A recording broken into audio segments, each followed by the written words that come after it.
오늘은 다성님 만나 12,000여일, 다성님 만나 12,000여일이라는 제목으로 말씀드리겠습니다. USFGC 주한 대표였던 경제학 박사 박영인의 추모의 다성님 만나 12,000여일을 소개해 드리겠습니다. 영성신학원 다석아카데미의 하늘소리입니다. 나는 어려서 의암성사 손병희의 이야기를 들으며 자랐고 10대에는 백범 김구, 그리고 21살에 다석 유영모님을 알게 되었다.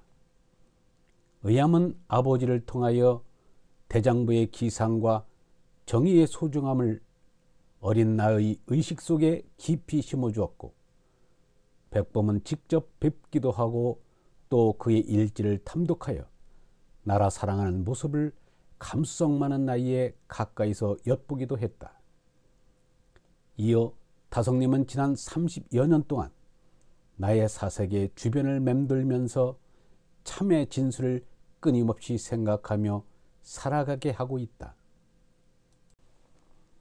다석과 나와의 만남을 있게 해준 분은 바로 나의 은사 성천 유달령 선생님이시다. 민족 상전의 6.25 와중에서 땅과 사람이 모두 허탈감에 빠져 있을 때 생명과 진리 원천을 일깨우며 이 나라가 나아갈 길을 소리 높여 외치던 바로 그 선생님께서 나에게 다석을 소개해 주셨다. 선생님이 계신 대학이 서울대학교 농과대학이기에 내가 그곳에 입학하였고, 그래서 선생님이 자연과학 강의 중에도 가끔 동서양 성현의 말씀을 들을 수 있었으며, 거기에 다석에 관한 이야기가 끼어 있어 나는 자연스럽게 유영모의 이름을 알게 되고 그의 특이한 생각과 말씀과 행동에 관심을 갖기 시작하였던 것이다. 나의 20세 전후의 사회는 그야말로 혼란의 극이었다. 10살까지는 일제 핍박하에서, 그 다음은 해방의 일시적 감격과 남북의 분단, 동족 간의 처절한 싸움, 그 결과가 빚은 황폐화된 반도, 그리고 그것을 재건해야 하는 절박성 등, 그러나 먹을 것이 없어 오로지 미공법 480호의 원조 식량에 의존해야 했고, 낡은 판잣집과 염색한 군복이 이 강토를 뒤덮었으나 정치를 비롯한 사회 각 부문은 사리사욕에만 얽매일 뿐 나라의 장래에 대한 분명한 비전을 갖지 못하여 많은 국민, 특히 젊은이들은 무엇을 하며 어떻게 살아야 할지를 몰라 방황하던 그런 시절이었다. 이때 나는 성천 선생님의 글 새 역사를 위하여를 읽고 나의 갈 길을 잡음과 동시에 다성님과의 인연도 비로소 맺게 된 것이었다. 1950년대에 성천 선생님은 대학 강의와 연구 이외에도 여러 형태의 국민 계몽에 많은 시간을 할애하셨다. 민족의 큰 혼란기에 즈음하여 그 의미를 정확하게 파악하고 슬기롭게 대처하는 방법을 말과 글을 통하여 많은 사람에게 전해주셨다. 동시에 대학 내에서도 격이 없는 대화를 누구와도 즐기면서 매주 수요일에 자택의 저녁 모임에서는 선생님을 각별히 따르던 학생들과 마주 앉아 보람있고 값진 인생과 역사의 주인공이 되는 길을 찾기 위해 선각자의 사상과 난관을 극복한 역사의 선례를 살피면서 우리 현실에 비친 앞으로의 규범적 과제를 활발하게 논의하기도 했다. 나도 이때 수요회에 참여하여 가까이서 모시며 배우려 힘썼고, 여기서 선생님의 스승인 김교신님의 열정적인 생애와 다성님에 대해서도 조금씩 알게 되었다. 그 후에 다성님에 관한 이야기는 함석헌님과 그 밖의 다른 분들로부터 자주 들었다. 넓고 깊고 높이 생각하시는 분, 무엇이든 캐고 따지는 분, 모든 성현을 섬기는 분, 농사 짓는 일을 귀중하게 여기는 분, 하루 한 끼 먹는 분, 산날 계산하는 분, 널판 위에서 주무시는 분 등 어쨌든 보통이 아닌 어른이란 인상을 피상적으로나마 갖게 되었다. 그러던 중 다성님을 내가 직접 만나 뵌 것은 1961년 10월 1일의 일이었다. 여러 해를 두고 수요회 전원이 다성님을 한번 방문하자고 말만 해오다가 그 해에는 꼭 실현하기로 하여 성천 선생님께서 내가 먼저 찾아가 인사를 드리고 방문 일자를 약속받는 것이 좋겠다고 하시므로 혼자서 북한산 밑으로 댁을 찾아갔었다. 그때만 해도 다성님이 사시는 구기동은 평화로운 전원지대여서 아침에 수원을 떠나 자문에서부터 걷고 물어 오후 2시경에 다성님과 상면하게 되었다. 오랫동안 말을 들어오던 높은 사상가여 함석헌님의 스승이라고 알려진 어른이라 그 첫 대면은 상당한 긴장과 호기심에서 이루어졌다. 다성님은 그때 이미 70이 넘은 노인이었으나 정정하고 깐깐하게 보였다. 6척쯤 되는 나를 고개 들어 지켜보시던 모습을 지금도 생생하게 기억한다. 또 이렇게 일부러 찾아왔으니 이야기나 하자며 방으로 안내하던 다성님은 자상한 시골 할아버지 같기도 했다. 나는 그 무렵 공자님의 말씀인 분립 이 도생의 의미를 자주 되새기던 젊은 때라 인간과 우주의 본질 문제부터 여쭈어보았다. 다성님은 좋은 말 상대를 만난 듯 거침없는 말씀을 쉬지 않고 2시간 동안이나 이어갔고 나도 지루함 없이 열심히 들었다. 나의 그날 일기에는 알듯 모를 듯한 다성님의 강론이 대강 다음과 같이 적혀 있다. 사람의 머리는 이 땅의 일만을 생각하기에는 너무나 남음이 있다. 하늘을 생각하고 거기에 사는 목표를 두어야 한다. 우주 한숨에 인생이 운다. 한태진은 물부득지 호증명이라 했다. 불편함이 어떻다는 것은 알지만 편리함이 어떻다는 것은 모른다. 편이란 불편을 알기 때문에 인이 경하고자 하는 것이다. 이 가운데는 화를 도하는 것이 제일이다. 곧 별을 베는 농사가 제일이라는 뜻이다. 인체에서의 변은 대변이고 이는 이수도 소변이다. 그래서 불경에서의 편리는 대소변을 뜻한다. 중형 아름맞이, 알맞이, 철학. 아버지가 아들을 낳는다는 말은 무식한 표현이다. 아버지란 아들이 인정함으로 존재하는 까닭에 아들 때문에 아버지가 있는 것이다.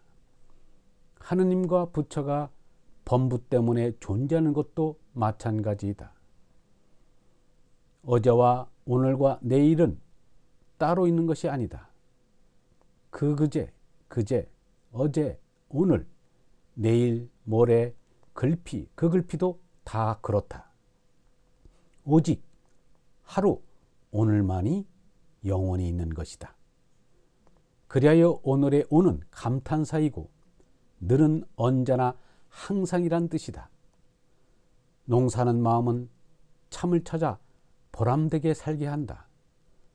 따라서 사람에게 먹거리를 대주는 여름일, 농사는 사람이 하는 일 가운데 가장 고귀하다.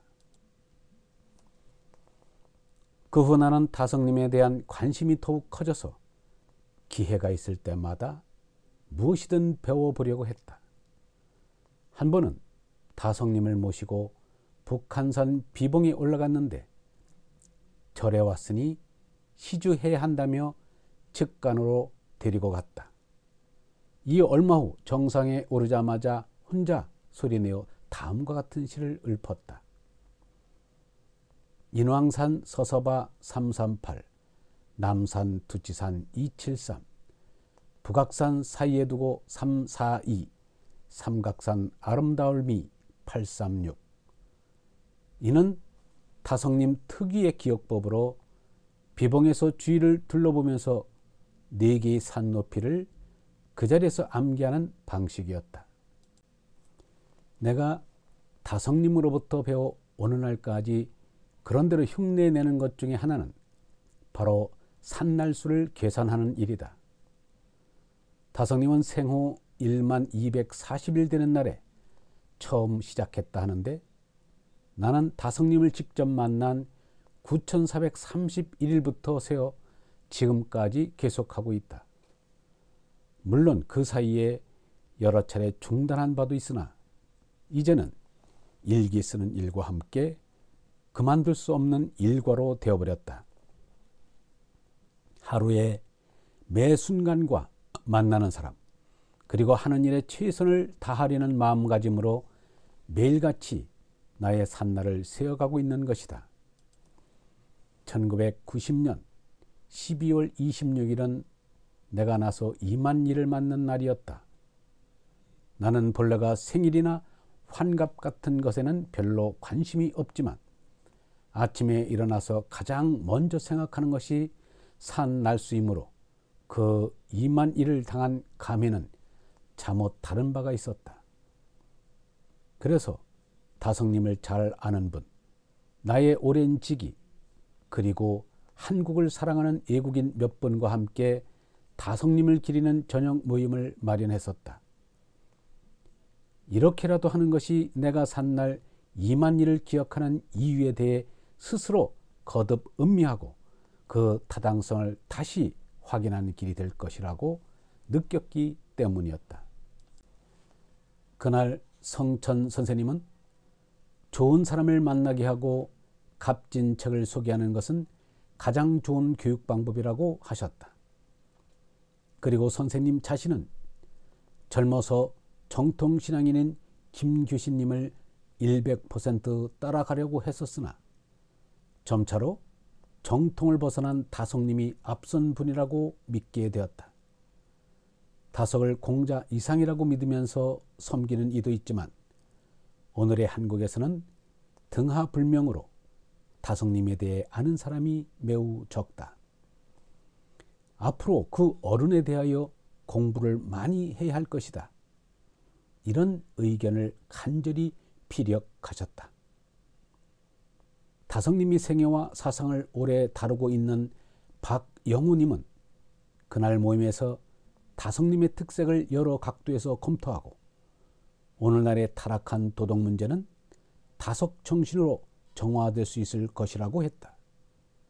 또 김준님은 다성님의 높은 참 진리가 본래에 있는 그대로 보존되고 전달되어야 할 필연성을 역설했다. 나는 이제까지 다성님이 주변에서 1만 2천여일을 배회하고 있는 셈이다. 그 중심의 핵심이 무엇인지 정확히 모르면서 그저 그 신선한 숲님의 입김에 끌려 궤도를 같이 하는 것이다. 나는 앞으로 다성님이 본질에 보다 가까이 접근하고자 산날을 계속 셀 것이고 그런 사람이 나의 주변에 많아지도록 하고 싶다. 이 땅에서 내가 전문적으로 종사하는 하루하루의 일을 가장 보람되게 하기 위해서도 다성님의 하늘을 향한 생활 방식을 따라해 보려는 것이다. 성천 선생님은 지금 80이 넘었는데도 창조적인 매일을 살고 계신다. 많은 사람들과 더불어 땅과 하늘의 일을 함께하는 생활을 즐기신다. 우리의 어제를 거울 삼아 바람직한 내일을 준비하려고 오늘 하루의 일에 최선을 다하시는 것 같다. 그 실천의 방법으로 요즘엔 문화재단을 만들어 손수 이끄신다. 아마 다성님의 고고한 하늘세계와 실천 철학을 이 땅 위에 사는 사람들의 생활과 연계시키려는 노력일 것이다. 어떻든 나는 다성님과 성천님의 가르침을 받아 나대로의 값진 하루하루를 살아보고자 성천재단의 일을 힘껏 돕고 있다. 나는 지금 다성님에 대해 말할 미천이 너무 적은 것을 절감한다. 그래서 이번에는 이렇게 나의 주변을 중심으로 한 다성님을 밝히는 것으로 그칠 수밖에 없다. 하지만 언젠가는 내가 직접 다성님 말씀의 깊은 뜻을 말할 수 있게 되고자 한다. 그렇게 되기 위해서는 자신의 공부는 물론 조직적인 연구 모임에서 다성님을 서로 깊이 배워야 할 것 같다.